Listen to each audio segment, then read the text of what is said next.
രാമക്ഷേത്രത്തിലെ പ്രതിഷ്ഠാ ചടങ്ങിൽ പങ്കെടുക്കില്ല എന്ന് CPIM. മതവിശ്വാസത്തെ BJP രാഷ്ട്രീയവൽക്കരിക്കുകയാണെന്ന് ജനറൽ സെക്രട്ടറി സീതാറാം യെച്ചൂരി കുറ്റപ്പെടുത്തി. ചടങ്ങ് സർക്കാർ പരിപാടിയാക്കുന്നു എന്നും ഇത് ഭരണഘടനാ ലംഘനമാണെന്നും സീതാറാം യെച്ചൂരി പറഞ്ഞു. രാമക്ഷേത്രത്തിന്റെ പ്രതിഷ്ഠാദിന ചടങ്ങ് ഭരണകൂടം സ്പോൺസർ ചെയ്യുന്ന പരിപാടിയാണ് എന്നാണ് CPM വിമർശനം. കോൺഗ്രസ് നേതാക്കൾക്ക് പുറമെ NCP അധ്യക്ഷൻ ശരത് പവാറിനെയും ക്ഷേത്രം ട്രസ്റ്റ് ചടങ്ങിലേക്ക് ക്ഷണിച്ചിട്ടുണ്ട്. സോണിയാഗാന്ധിയോ പ്രതിനിധി സംഘമോ പരിപാടിയിൽ പങ്കെടുക്കുമെന്നാണ് കോൺഗ്രസ് അറിയിച്ചിട്ടുള്ളത്. രാമക്ഷേത്രം മുഖ്യ പ്രചാരണ വിഷയമാക്കി ലോക്സഭാ തെരഞ്ഞെടുപ്പിന് ഒരുങ്ങാനാണ് BJPയുടെ തീരുമാനം. പരിശോധിക്കാം. രാമക്ഷേത്ര പ്രതിഷ്ഠ രാഷ്ട്രീയ ചടങ്ങ്.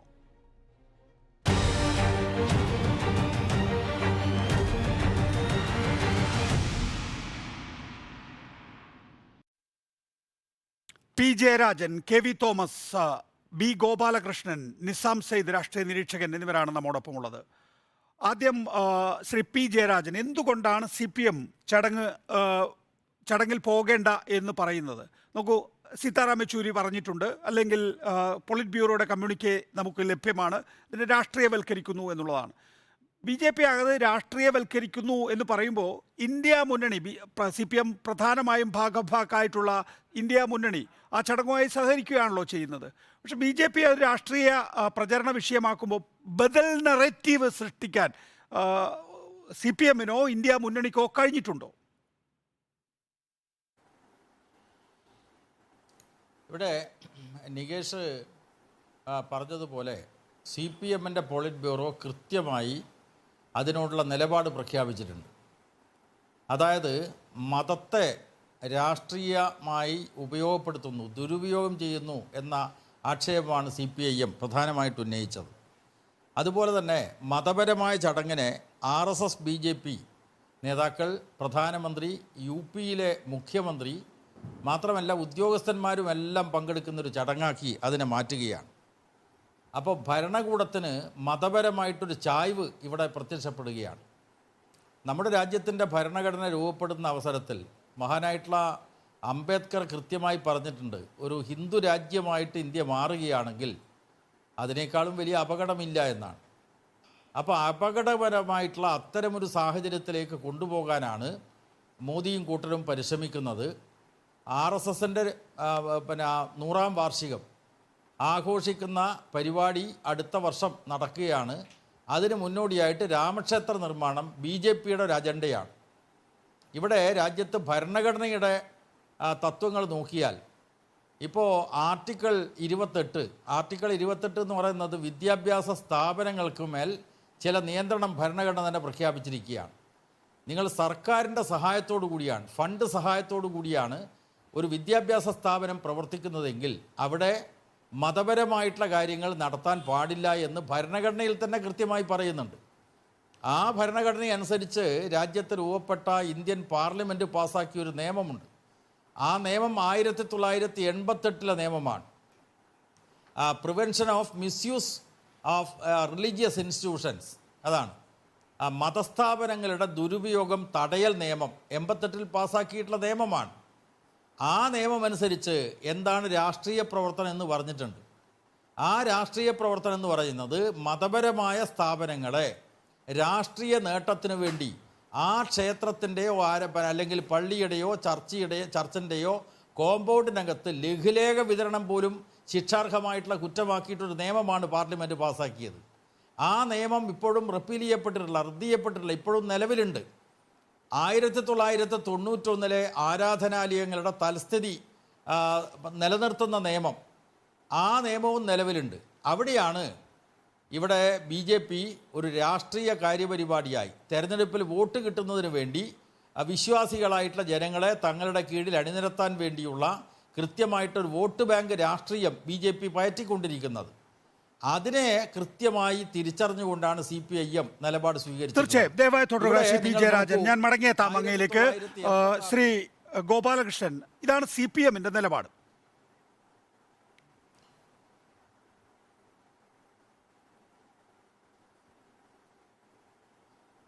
CPMന് ആ നിലപാടെടുത്തോട്ടെ, അതിനിപ്പോൾ എന്താ കുഴപ്പം? എല്ലാവരും ഒരേ നിലപാടെടുക്കണം എന്ന് പറയുന്നത് ശരിയല്ലല്ലോ. CPM എന്നും അങ്ങനത്തെ നിലപാടെടുക്കുന്ന ഒരു പാർട്ടിയാണ്.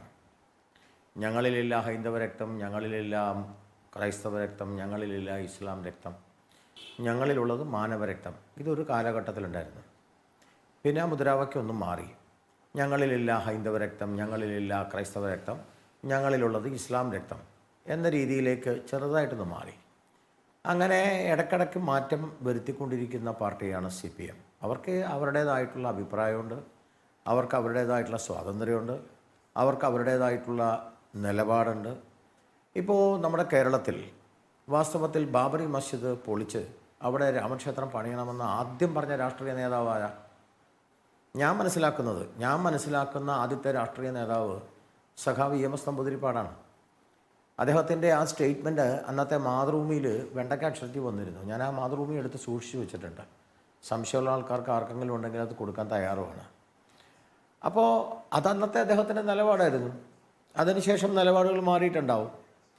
അഡ്വക്കേറ്റ് ബി ഗോപാലകൃഷ്ണൻ അത് തൊട്ടടുത്ത ദിവസം തന്നെ തിരുത്തായി അതേ മാതൃഭൂമി ദിനപത്രം തന്നെ പ്രസിദ്ധീകരിച്ചതും താങ്കൾ കണ്ടു കാണുമെന്ന് വിചാരിക്കുകയാണ്.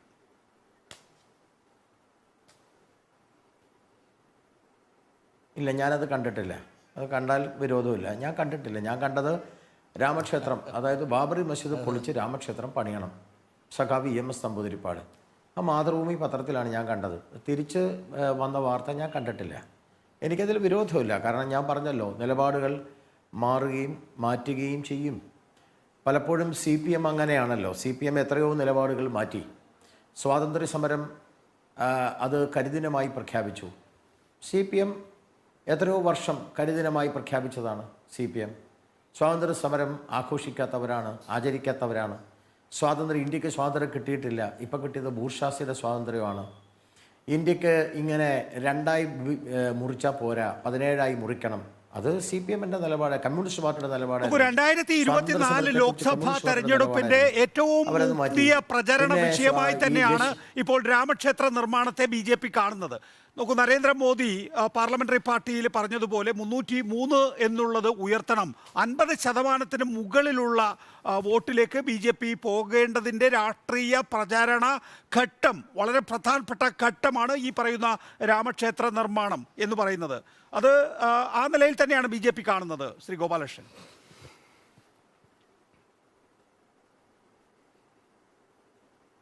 രാമക്ഷേത്ര നിർമ്മാണം എന്ന് പറയുന്നത് BJP അല്ല ചെയ്യുന്നത്. രാമക്ഷേത്ര നിർമ്മാണം എന്ന് പറയുന്നത് ഗവൺമെൻറ്റിൻ്റെ തീരുമാനമാണ്. അത് സുപ്രീം കോടതിയുടെ, ഇന്ത്യയിലെ പരമോന്നത കോടതിയുടെ നിർദ്ദേശപ്രകാരം അവിടെ രാമക്ഷേത്രവും അതുപോലെ തന്നെ മുസ്ലിം പള്ളിയും ഇത് രണ്ടും ഉണ്ടാവണം എന്ന പരമോന്നത നീതിപീഠത്തിൻ്റെ തീരുമാനപ്രകാരം, വിധിപ്രകാരം ഗവൺമെൻറ്റാണ് ഇത് രണ്ടും ചെയ്യുന്നത്. BJP അല്ല പണിയുന്നത്. പിന്നെ രാമക്ഷേത്രം പണിയണം, അത് BJPയുടെ ഇപ്രാവശ്യത്തെ അല്ലല്ലോ, അത് എത്രയോ കാലമായിട്ടുള്ളതാണ്. BJPയുടെ എല്ലാ തെരഞ്ഞെടുപ്പ് വാഗ്ദാനങ്ങളിലും ഞങ്ങൾ പറഞ്ഞിട്ടുള്ള 370-ാം വകുപ്പ്, രാമക്ഷേത്ര നിർമ്മാണം, ഇങ്ങനെയുള്ള ചില കാര്യങ്ങൾ ഞങ്ങൾ എത്രയോ കാലങ്ങളായി പറഞ്ഞുകൊണ്ടിരിക്കുന്നു. അതിനെയാണല്ലോ പലരും ഇടതുപക്ഷവും വലതുപക്ഷവും കൂടി വിമർശിച്ച് ഞങ്ങളെ വർഗീയവാദികളായി ചിത്രീകരിച്ചുകൊണ്ടിരിക്കുന്നത്. അതിനുവേണ്ടിയാണല്ലോ.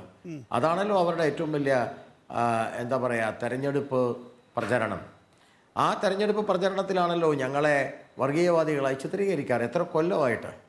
അപ്പം അവിടെ രാമക്ഷേത്രം പണിയുന്നത് BJP അല്ല, രാമക്ഷേത്രം പറയുന്നത് സർക്കാരാണ്. തീർച്ചയായും. ബി ഗോപാലകൃഷ്ണൻ, ഞാൻ അങ്ങനെയൊക്കെ മടങ്ങിയെത്താം. പ്രൊഫസർ KV തോമസ്, നോക്കൂ, ഇപ്പോൾ എല്ലാ പ്രമുഖ രാഷ്ട്രീയ പാർട്ടികളുടെയും പ്രതിനിധികൾക്ക് രാമക്ഷേത്ര നിർമ്മാണത്തിന്റെ പ്രതിഷ്ഠാ ദിനത്തിലേക്ക് ക്ഷണം ലഭിച്ചിട്ടുണ്ട്.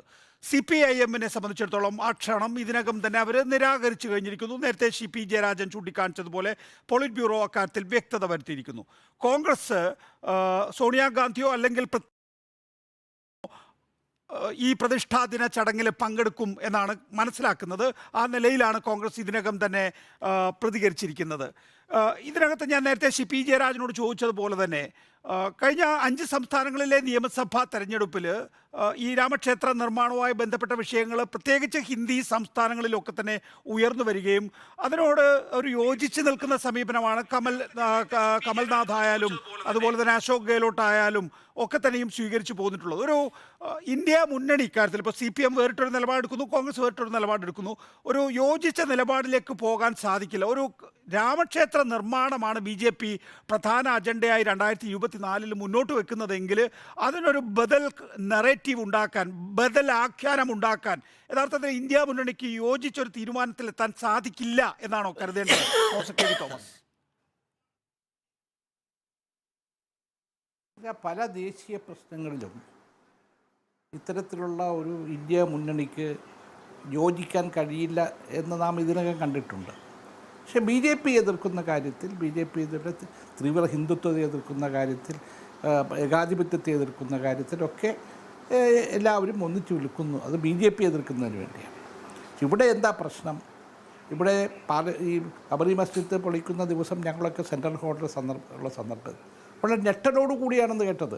എം ജേക്കബ് സാറ് ഹോം മിനിസ്റ്ററാണ്, സ്റ്റേറ്റ് മിനിസ്റ്ററാണ്. ഞങ്ങൾ സാറിനോട് ചോദിച്ചു, സാറ് നിങ്ങളാരും ഇതൊന്നും അറിഞ്ഞില്ലേ, എന്താണ് ആ ഒരു സംഭവമാണ് നരസിംഹറാവു ഗവൺമെൻറ്റിൻ്റെ ഒരു പതനത്തിന് പോലും കാര്യമായി തീർന്നു. നമ്മുടെ പ്രശ്നം എന്താണ്? ഈ പ്രശ്നം സുപ്രീം കോടതിയുടെ മുമ്പിൽ ചെന്നു, ഒരു തീരുമാനമെടുത്തു. അതിൻ്റെ അടിസ്ഥാനത്തിൽ ഇവിടെ ഒരു ക്ഷേത്രം പണിയണം, അതോടൊപ്പം തന്നെ ഒരു മോസ്കും പണിയണം. അപ്പോൾ ക്ഷേത്രത്തിൻ്റെ പണിയാണ് ഇപ്പോൾ മുന്നോട്ട് പോയിരിക്കുന്നത്.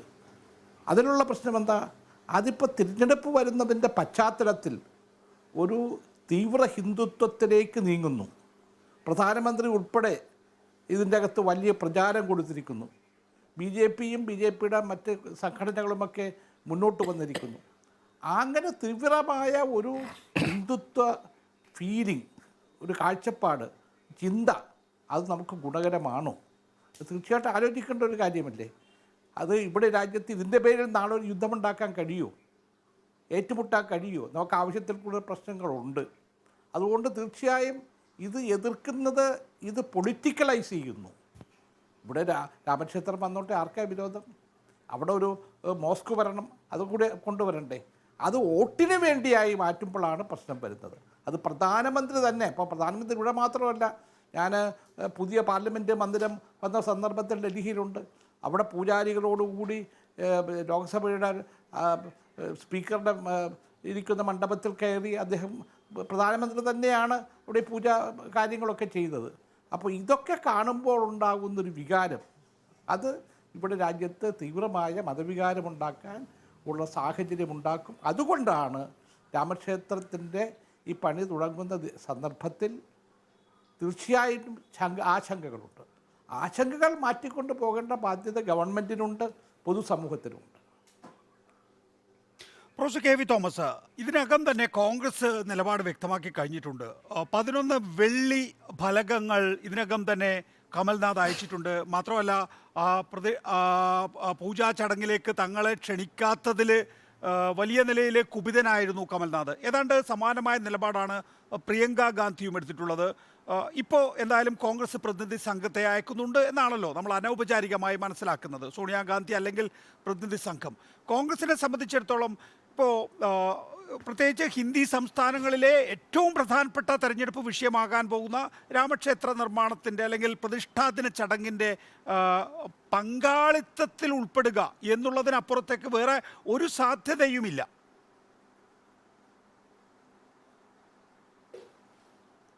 ഇല്ല, കോൺഗ്രസ് അടുത്ത കാലത്തായിട്ട് കോൺഗ്രസിൻ്റെ വർഷങ്ങളോളം, നൂറ്റാണ്ടുകളോളമുള്ള കാഴ്ചപ്പാടിൽ നിന്നൊക്കെ വ്യതിചലിക്കുകയാണ്. അത് ഏറ്റവും അവസാനമാണ് ഇസ്രയേലിൻ്റെ പ്രശ്നമുണ്ടായപ്പോൾ കോൺഗ്രസ് എടുത്ത സമീപനം. കോൺഗ്രസ്സിന് വ്യക്തത വരുന്നില്ലേ? ഇവിടെയും കോൺഗ്രസ് വ്യക്തമായി പറയണ്ടേ എന്താ സമീപനം? ഈ രാമക്ഷേത്രം പണി തുടങ്ങുന്നു, അത് രാഷ്ട്രീയവൽക്കരിക്കുന്നു ബി ജെ പി. അത് തുറന്നു കാട്ടാൻ കോൺഗ്രസ്സിന് കഴിയണ്ടേ? കോൺഗ്രസ്സിനല്ലേ കഴിയേണ്ടത്? അതോടൊപ്പം അവിടെ ഒരു മോസ്ക് പണിയണ്ടേ? അത് മുന്നോട്ട് പോകുന്നില്ലല്ലോ. അപ്പം രാജ്യം നേരിടുന്ന പ്രധാനപ്പെട്ട പല പ്രശ്നങ്ങളും 10 വോട്ടിനും 10 സീറ്റിനും വേണ്ടി കോൺഗ്രസ് ഇക്കാലം അത്രയും പരമ്പരാഗതമായി കൊണ്ടു നടന്നിരുന്ന കാഴ്ചപ്പാടുകളിൽ നിന്നും വ്യതിചലിക്കുന്നതാണ് വേദനാജനകമായിട്ടുള്ളത്. അതിൻ്റെ അർത്ഥം ബി ജെ പിക്കെതിരെയുള്ള മുന്നേറ്റത്തിൽ മാറി നിൽക്കണമെന്നുള്ളതല്ല. ബി ജെ പി എതിരെയുള്ള മുന്നേറ്റത്തിൽ എല്ലാവരും യോജിക്കണം, അതിന് നേതൃത്വം കൊടുക്കേണ്ടത് കോൺഗ്രസ്സാണ്. പക്ഷേ ഇത്തരം സന്ദർഭങ്ങളിൽ ഒരു വ്യക്തത കോൺഗ്രസ്സിന് കാണിക്കാൻ കഴിയുന്നില്ല എന്നുള്ളതാണ് ദുഃഖകരം.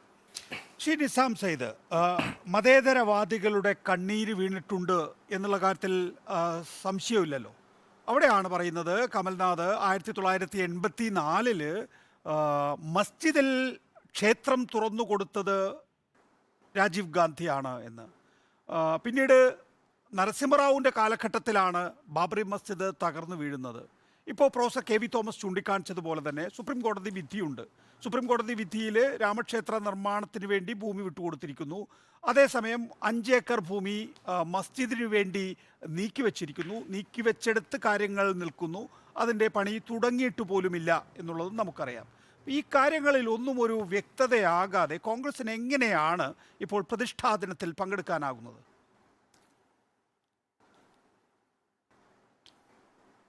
കോൺഗ്രസ് ഇതേവരെ അതിൻ്റെ നിലപാട് വ്യക്തമാക്കിയിട്ടുണ്ട് എന്ന് ഞാൻ കരുതുന്നില്ല. കോൺഗ്രസ് അതിൻ്റെ നിലപാട് പറഞ്ഞിട്ടില്ല.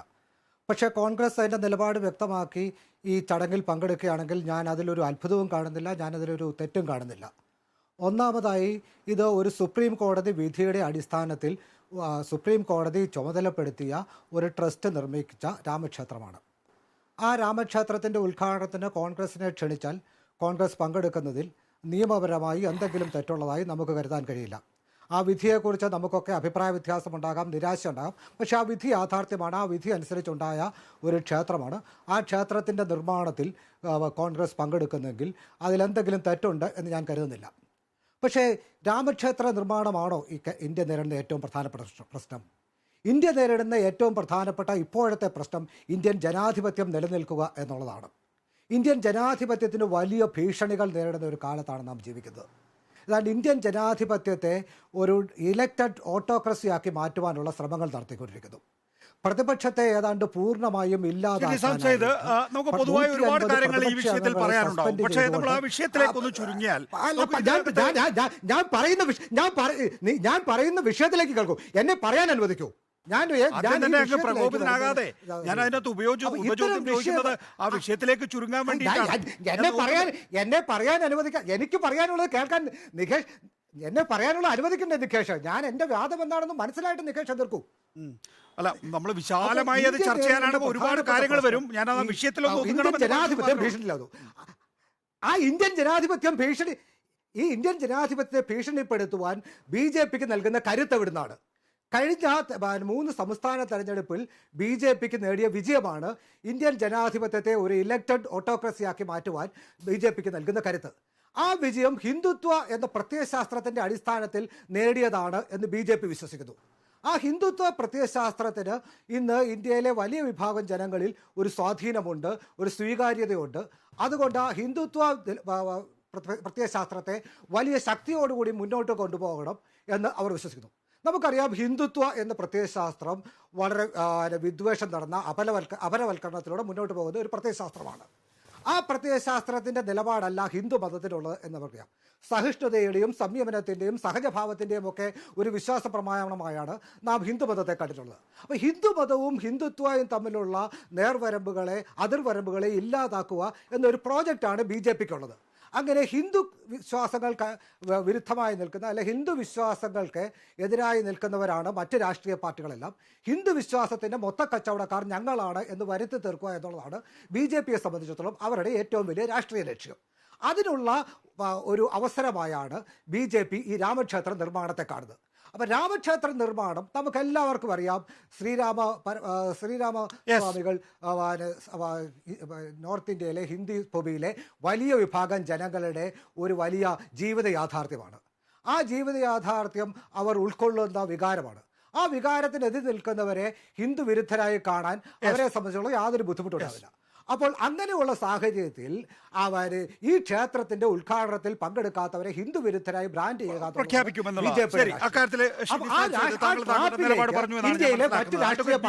ഞാൻ ഇടയ്ക്ക് ചോദിക്കുന്നത് നിങ്ങൾക്ക് നിലപാട് വ്യക്തമാക്കാനും നിങ്ങളെ ഒന്ന് ക്രമീകരിക്കാനും വേണ്ടിയിട്ടാണ്, അല്ലാതെ നിങ്ങളുടെ സമയം എടുക്കാൻ വേണ്ടിയിട്ടല്ല. വിശാലമായി പറഞ്ഞാൽ സമയം തീർന്നു കഴിഞ്ഞാൽ ഞാൻ ഇടപെടും. Advocate B. ഗോപാലകൃഷ്ണൻ, നോക്കൂ 30-ാം തീയതി വിമാനത്താവളത്തിന്റെ ഉദ്ഘാടനം നിർവഹിക്കുന്നു. ആ സമയത്ത് റോഡ് ഷോ നടത്തുന്നു. മാത്രമല്ല 50% വോട്ടിലേക്ക് BJPയെ ഉയർത്തുന്നതിനാവശ്യമായിട്ടുള്ള പ്രചരണ പരിപാടികൾ BJPക്ക് ആസൂത്രണം ചെയ്തു കൊടുക്കുന്നു. നരേന്ദ്രമോദി ആയിരിക്കും പഴയ ക്ഷേത്രത്തിൽ നിന്ന് പുതിയ ക്ഷേത്രത്തിലേക്ക് വിഗ്രഹം വഹിച്ചുകൊണ്ട് പോവുക. നോക്കൂ, ഇതൊരു കേന്ദ്ര സർക്കാർ പരിപാടിയാണ് എന്ന് പറയുമ്പോൾ തന്നെയും അതിനപ്പുറത്തേക്ക് ഒരുപക്ഷെ സന്യാസിമാർ ചെയ്യേണ്ട കാര്യങ്ങൾ പോലും രാഷ്ട്രീയ നേതാക്കൾ ചെയ്യുന്നിടത്തേക്ക് പോയിരിക്കുന്നു. അതാണ് പുതിയ ഇന്ത്യ, അല്ലേ അഡ്വക്കേറ്റ് ഗോപാലകൃഷ്ണൻ?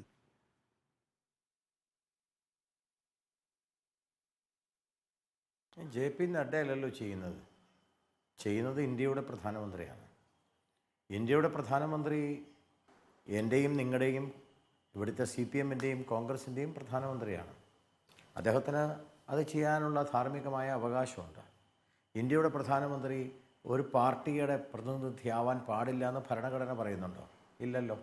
ഭരണഘടനയിൽ എന്താ പറയുന്നത്? ഒരു രാഷ്ട്രീയ പ്രസ്ഥാനം അവർ പ്രവർത്തിക്കുന്നു, അവർ വാഗ്ദാനം കൊടുക്കുന്നു, ആ വാഗ്ദാനവുമായി ബന്ധപ്പെട്ട് ജനങ്ങൾ അത് അംഗീകരിക്കുന്നു, ജനങ്ങൾ തിരഞ്ഞെടുക്കുന്നു. ആ തിരഞ്ഞെടുക്കുന്നവരിൽ നിന്ന് തിരഞ്ഞെടുക്കുന്നവർ എല്ലാവരും കൂടിയിട്ട് ഒരാളെ നിശ്ചയിക്കുന്നു. അങ്ങനെ വന്ന ഒരാളാണ് പ്രധാനമന്ത്രി നരേന്ദ്രമോദിജി. അതുകൊണ്ട് നരേന്ദ്രമോദി ഇതൊന്നും ചെയ്യാൻ പാടില്ല, പ്രധാനമന്ത്രിയാണ് എന്ന് നിങ്ങൾ പറയുന്നത് അർത്ഥശൂന്യമായിട്ടുള്ള വാദമാണ്. പിന്നെ ഇവിടെ നേരത്തെ സാമൂഹ്യ നിരീക്ഷകൻ പറഞ്ഞത് അതിനേക്കാൾ അബദ്ധങ്ങളാണ്. അവർ പറഞ്ഞത് ഹിന്ദുത്വ ശക്തി ഞങ്ങളുടെ ഊർജം ഈ 3 തെരഞ്ഞെടുപ്പിൽ ജയത്തിലാണ് കിട്ടിയത്. കഴിഞ്ഞ പ്രാവശ്യം 3 തെരഞ്ഞെടുപ്പിൽ ഞങ്ങൾ തോറ്റുപോയില്ലേ? ഇതേപോലെ തന്നെ ആയിരുന്നില്ല. 2018 ഡിസംബറിൽ ഞങ്ങൾ ഈ രാജസ്ഥാനും ഛത്തീസ്ഗഡും മധ്യപ്രദേശും ഞങ്ങൾ തോറ്റുപോയില്ലേ? എന്നിട്ടല്ലേ ഞങ്ങൾ 2019 അധികാരത്തിൽ വന്നത്? ഞങ്ങൾക്ക് അവിടുത്തെ ഊർജ്ജം കിട്ടിയിട്ടാണ്. 2019 ഞങ്ങൾ അധികാരത്തിൽ വരുമ്പോൾ രാമക്ഷേത്രം ഇല്ലല്ലോ. പിന്നെ രാമക്ഷേത്രത്തിൻ്റെ കാര്യം മാത്രം പറയുന്നത്. ഞങ്ങൾ മുന്നോട്ട് വെക്കുന്നത് രാമക്ഷേത്രമല്ല, ഞങ്ങൾ മുന്നോട്ട് വെക്കുന്നത് ഏതെങ്കിലും മതമല്ല. ഞങ്ങൾ മുന്നോട്ട് വെക്കുന്നത് 2 കാര്യമാണ്. അതിലെ ഒരു കാര്യം, അത് ഇത്രയും കാലമായിട്ട് നിങ്ങൾക്ക് മനസ്സിലാവാതെ പോകുന്നത് ഞങ്ങളുടെ കുഴപ്പമല്ല, നിങ്ങളുടെ കുഴപ്പമാണ്. കാരണം നിങ്ങളുടെ മനസ്സ് ബ്ലോക്കാണ്. BJPയെ തകർക്കണം, BJPയെ ഇല്ലായ്മ ചെയ്യണം, BJPയെ നിലംപരിശാക്കണം, ഈ ചിന്ത മാത്രമാണ്. അപ്പം നിങ്ങൾക്ക് കാണുന്നതൊക്കെ എതിർക്കാൻ തോന്നും. നിങ്ങളാദ്യം ഭാരതീയ ജനതാ പാർട്ടി എന്താണെന്ന് പഠിക്കേ, എന്നിട്ട് നിങ്ങൾ സംസാരിക്കേ. BJPക്ക് 2 കാര്യം വളരെ സ്പഷ്ടമാണ്. അതിലൊന്ന് ഭാരതം, രാഷ്ട്രം. ഭാരതം എന്ന് പറയുന്നത് ഒരു രാഷ്ട്രമാണ്. ആ രാഷ്ട്രത്തിൻ്റെ അടിസ്ഥാനം എന്ന് പറയുന്നത് മതമല്ല. ആ രാഷ്ട്രത്തിൻ്റെ അടിസ്ഥാനം എന്ന് പറയുന്നത് എക്കണോമിക്സ് അല്ല, സാമ്പത്തികമല്ല. ആ രാഷ്ട്രത്തിൻ്റെ അടിസ്ഥാനം എന്ന് പറയുന്നത് സംസ്കാരമാണ്. അപ്പം സംസ്കാരവും മതവും 2ആണ്. പല്ല് തേക്കാൻ ഉപയോഗിക്കുന്ന ബ്രഷ് പോലെയാണ് മതം. എല്ലാവർക്കും സ്വന്തം പല്ലുള്ളവർക്കെല്ലാം സ്വന്തം ബ്രഷാണ്. അതുപോലെ എല്ലാവർക്കും സ്വന്തം മതവും ഈശ്വരന്മാരും ഉണ്ട്. ധാരാളം മതങ്ങളുള്ള നാടാണ് നമ്മുടെ നാട്. അപ്പോൾ ശിവനെ പൂജിക്കുന്ന ശൈവമതം, വിഷ്ണുവിനെ പൂജിക്കുന്ന വൈഷ്ണവമതം, ശക്തിയെ പൂജിക്കുന്ന ശക്തേയ മതം, സരസ്വതിയെ പൂജിക്കുന്ന സാരസ്യമതം, ഗണപതിയെ പൂജിക്കുന്ന ഗാണപത്യ മതം, ആരെയും പൂജിക്കാത്ത ചാർവാക മതം, ക്രിസ്തുവിനെ പൂജിക്കുന്ന ക്രൈസ്തവ മതം, അള്ളാഹുവിൽ വിശ്വസിക്കുന്ന ഇസ്ലാം മതം. ആർക്ക് ഏത് മതത്തിൽ വേണേൽ പോവാം. ബുദ്ധമതമുണ്ട്, ജൈനമതമുണ്ട്. അത് വ്യക്തിപരമാണ്. അത് ഒരിക്കലും ഒരു സംസ്ഥാനത്തിൻ്റെ ഒരു ഗവൺമെൻറ്റിൻ്റെ ഒന്നുമല്ല. അപ്പം ഞങ്ങളെ സംബന്ധിച്ചിടത്തോളം ഞങ്ങളുടെ ഒന്നാമത്തെ കൺസെപ്റ്റ് എന്ന് പറയുന്നത് നമ്മുടെ രാഷ്ട്രമാണ്. ഭാരതം, രാഷ്ട്രം, അതിൻ്റെ സാംസ്കാരിക പ്രതീകം. 2ാമത്തെ കാര്യം ഭാരതത്തിൻ്റെ ഡെവലപ്മെൻറ്റ്, ഭാരതത്തിന്റെ വികസനം. ഈ ഭാരതം ഉണ്ടാകുന്ന സമയത്ത് BJPയുടെ പൂർവ്വ രൂപങ്ങളൊക്കെ എവിടെ പോയിരുന്നു എന്നുള്ള നിരവധി ചോദ്യങ്ങൾ എൻ്റെ മനസ്സിൽ കിടന്ന് കളിക്കുകയാണ്. പക്ഷേ അഡ്വക്കേറ്റ് ഗോപാലകൃഷ്ണൻ എല്ലാവർക്കും കൃത്യമായി സമയം കൊടുക്കേണ്ടതുകൊണ്ട് ഞാൻ മറ്റുള്ളവർ പറയുന്ന കാര്യങ്ങളിൽ മാത്രം താങ്കളുടെ പ്രതികരണത്തിലേക്ക് വരാം. നിങ്ങൾക്ക് ധൈര്യം ഉണ്ടെങ്കിൽ നിങ്ങൾക്ക് എന്ത് വേണം ചോദിക്കാം. അല്ലല്ല, അത് നമ്മൾ തമ്മിലുള്ള ഒരു വാഗ്വാദമായി മാറും. അതുകൊണ്ടാണ് ഞാൻ വളരെ സംയമനം പാലിക്കുന്നത്. ഇന്ന് വളരെ പ്രധാനപ്പെട്ട അതിഥികളാണ് 4 പേരും എന്നുള്ളത് കൊണ്ട്. P. ജയരാജൻ, ഇപ്പോ അഡ്വക്കേറ്റ് ഗോപാലകൃഷ്ണൻ ചൂണ്ടിക്കാണിച്ചതുപോലെ ഭാരതം അത് മാത്രമല്ല മതമാണ്. ഞാൻ വരാം അഡ്വക്കേറ്റ് ഗോപാലകൃഷ്ണൻ, സമയം തരാം. മതമല്ല യഥാർത്ഥത്തിൽ, സംസ്കാരമാണ് യഥാർത്ഥത്തിൽ BJP മുന്നോട്ട് വെക്കുന്നത്. നരേന്ദ്രമോദി ആയിരിക്കും പഴയ ക്ഷേത്രത്തിൽ നിന്ന് പുതിയ ക്ഷേത്രത്തിലേക്ക് വിഗ്രഹം കൊണ്ടുപോവുക എന്നുള്ളതാണ്. നമുക്കറിയില്ല, ചിലപ്പോൾ അതൊക്കെ വാർത്തകൾ മാത്രമായിരിക്കാം. എങ്കിൽ പോലും അവിടെ ഒരാളെ മാത്രമേ നിങ്ങൾക്ക് കാണാൻ കഴിയൂ. അത് നമുക്ക് കൃത്യമായി ഇപ്പോൾ തന്നെ മുൻകൂട്ടി പ്രവചിക്കാൻ കഴിയുന്ന കാര്യമാണ്. അത് നരേന്ദ്രമോദി ആയിരിക്കും. നരേന്ദ്രമോദിയുടെ വേഷവിധാനം എന്തായിരിക്കും എന്നുള്ള കാര്യത്തിലും P. ജയരാജൻ അങ്ങേപ്പോലുള്ളവർക്ക് സംശയം ഉണ്ടാവില്ലല്ലോ. അപ്പോൾ അത് മുഴുവൻ തത്സമയ സംപ്രേഷണമായിരിക്കും. അത് വെറും ടെലിവിഷൻ ചാനലുകളിൽ മാത്രമല്ല, സാമൂഹ്യ മാധ്യമങ്ങളിൽ മുഴുവൻ കാണാൻ പോകുന്നത് അത് മാത്രമായിരിക്കും. അതിന് മുന്നോടിയായും അതിന് പിന്നിലൊക്കെയായി വലിയ നിലയിലുള്ള പ്രചരണം. ഒറ്റ ഉദ്ദേശമേ ഉള്ളൂ, BJP 50% വോട്ടിന് മുകളിൽ.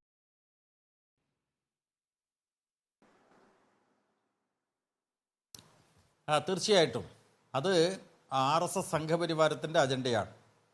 ആ അജണ്ട തിരിച്ചറിയാൻ പലർക്കും ആവുന്നില്ല എന്നതാണ് ദുഃഖകരമായിട്ടുള്ള അവസ്ഥ. ഈ ചർച്ചയിൽ തന്നെ രാഷ്ട്രീയ നിരീക്ഷകനായിട്ടുള്ള നിസാം സെയ്ദ് പറയുന്നത് കേട്ടല്ലോ, രാമക്ഷേത്രത്തിന് ഉദ്ഘാടന ചടങ്ങിലേക്ക് ക്ഷണിക്കുന്നതിൽ യാതൊരു തെറ്റുമില്ല, ആ പങ്കെടുക്കുന്നതിലും യാതൊരു തെറ്റുമില്ല, ജനാധിപത്യം അപകടത്തിൽ. ഇവിടെ മനസ്സിലാക്കേണ്ടത്, അതുകൊണ്ടാണ് ഞാൻ നേരത്തെ പറഞ്ഞിട്ടുള്ളത്, രാഷ്ട്രശില്പികളിൽ പ്രധാനിയായിട്ടുള്ള, ഇന്ത്യയുടെ ഭരണഘടനാ ശില്പികളിൽ പ്രധാനിയായിട്ടുള്ള ഡോക്ടർ അംബേദ്കർ പറഞ്ഞിട്ടുള്ള ഒരു കാര്യം ഞാനിവിടെ ഉദ്ധരിച്ചത് അതുകൊണ്ടാണ്. ഇതുപോലെ ഈ കാര്യത്തിൻ്റെ ഗൗരവം പിടികിട്ടാത്ത ആളുകൾക്ക് ബോധ്യപ്പെടാൻ വേണ്ടി രാജ്യം അപകടകരമായിട്ടൊരു തലത്തിലേക്ക് പോകുന്ന കാര്യം സൂചിപ്പിക്കാൻ വേണ്ടിയിട്ടാണ് അംബേദ്കർ പറഞ്ഞ കാര്യം ഞാൻ പറഞ്ഞത്. 46-ലാണ് അംബേദ്കർ പറയുന്നത്. രാജ്യം സ്വാതന്ത്ര്യം കിട്ടുന്നതിന് മുമ്പ് തന്നെ ഇന്ത്യയുടെ രാഷ്ട്രവ്യവസ്ഥ എന്തായിരിക്കണം സ്വാതന്ത്ര്യത്തിന് ശേഷം എന്ന് നിർണ്ണയിക്കുന്ന സന്ദർഭത്തിലാണ് മഹാനായിട്ടുള്ള ഡോക്ടർ അംബേദ്കർ പറഞ്ഞത്, ഒരു ഹിന്ദു രാജ്യമാവുകയാണെങ്കിൽ ഈ രാജ്യം അപകടകരമായിട്ടൊരു തലത്തിലേക്ക് പോകും. നമ്മുടെ രാജ്യത്തിൻ്റെ ഭരണഘടന അംഗീകരിച്ചിട്ടുള്ളത് വി എന്ന ആദ്യത്തെ ഇംഗ്ലീഷ് വാക്കിൽ തന്നെ, ഭരണഘടനയുടെ ആദ്യത്തെ ഇംഗ്ലീഷ് വാക്കിൽ തന്നെ എല്ലാവരെയും ഉൾക്കൊള്ളുന്നതാണ്. അതിനെയാണ് മാറ്റി തീർക്കാൻ ഇപ്പോൾ മോദിയും കൂട്ടരും പരിശ്രമിക്കുന്നത്. ഇവിടെ അഡ്വക്കേറ്റ് ഗോപാലകൃഷ്ണൻ പലതും പറയുന്ന കൂട്ടത്തിൽ സ്വാതന്ത്ര്യ സമരത്തിൻ്റെ കാര്യം പറഞ്ഞല്ലോ.